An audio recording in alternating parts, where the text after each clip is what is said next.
Alors, construction de donc places ça, de c'est pour la sécurité. Et vous évoquiez tout à l'heure l'aspect quantitatif, le nombre de places en prison. Donc on sait qu'aujourd'hui, il y a une surpopulation, mais ce n'est pas nouveau. On doit être à 118 ou 120% de taux d'occupation en moyenne. L'objectif était de 63 000 places. On se souvient que le gouvernement précédent avait dit 80 000. Alors vous, est-ce que vous confirmez les 63 000 et quels sont vos projets en la matière? Alors, je confirme 63 500 places qui sont effectivement financées.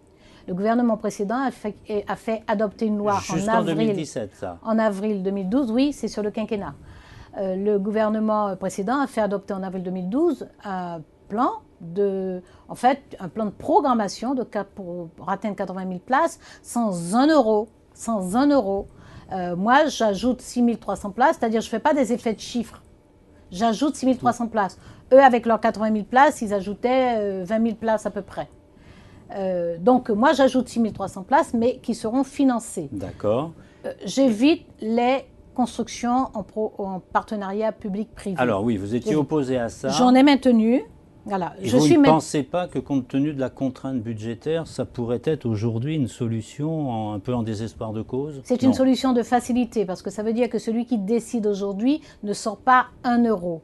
J'estime que je n'ai pas le droit de faire ça sur les 2 générations à venir, parce que en général, ce sont des contrats d'une trentaine d'années. C'est-à-dire qu'il y a 2 générations qui vont payer ce que je décide aujourd'hui. C'est trop facile. J'ai maintenu des constructions en partenariat public-privé parce que soit elles étaient assez avancées, soit il y avait vraiment une urgence parce qu'on a des établissements vétustes, dangereux même, et qui sont indignes de la République.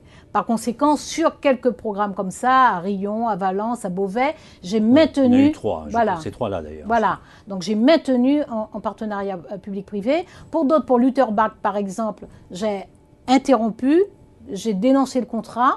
Heureusement, la clause a fait que ça n'a pas coûté cher, parce que parfois aussi les clauses de dénonciation. Là, c'était une clause additionnelle. Et je reprends Lutterbach en maîtrise d'ouvrage public. Est-ce que c'est un des établissements qui va subir un retard du fait du plan prison? On parlait tout à l'heure des établissements qui subiraient des retards. Non, pas celui-là, parce qu'il est sur le prochain triennal. En maîtrise d'ouvrage public sur le prochain triennal. Donc Lutterbach, je le négocie dans mon budget ces jours-ci, enfin ces semaines qui viennent. Vous parliez de rénovations qui vont prendre un peu de retard, lesquelles pourraient Oui, des travaux, je ne vais pas le dire là ou... comme ça, simplement parce que nous allons faire des arbitrages au millimètre. Hein. Donc il y a des travaux, nous allons voir établissement par établissement, là où on peut attendre un peu. Voilà, il s'agit juste de différer, mais là où on peut attendre un peu. Et puis là où il y a des urgences, il faut que vous sachiez quand même que depuis juin 2012, nous avons rénové 1206 cellules d'établissement.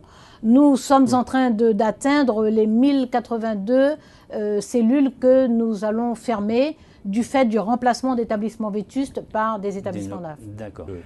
Alors déjà peut-être un dernier mot sur le partenariat public-privé. Il faut bien comprendre une chose, c'est que dans ce partenariat, c'est le constructeur privé qui facture après un loyer sur une trentaine d'années. Simplement, moi je regardais de très près tous les contrats de partenariat, on se rend compte que c'est le coût financier qui est élevé. C'est d'autant plus absurde qu'en ce moment, grâce au sérieux de la politique gouvernementale, l'État emprunte à très bas taux, alors que les privés empruntent à un taux élevé. Donc c'est absurde de faire ce choix-là. Maintenant, ce que nous voulons faire effectivement, c'est aussi créer des conditions dignes d'incarcération.